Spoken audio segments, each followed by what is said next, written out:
All right, so here we're going to show you how to adjust your rear brake if you need to.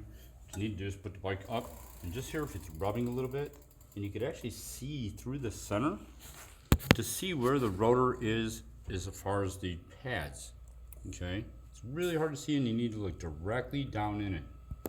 But what you really want is some space on each side of the brake pad and the rotor, so the rotor floats between the two brake pads properly. So what I do is I loosen these two up, and then you can actually move the these two. You can actually move the caliper around a little bit. Show me these bolts. This bolt and that bolt. These are the two mounting bolts.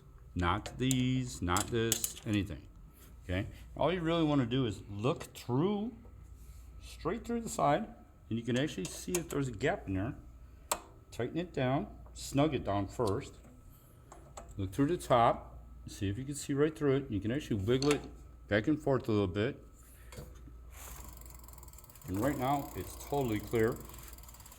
Okay, so it's perfect right now.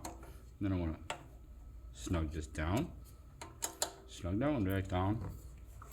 Try it again.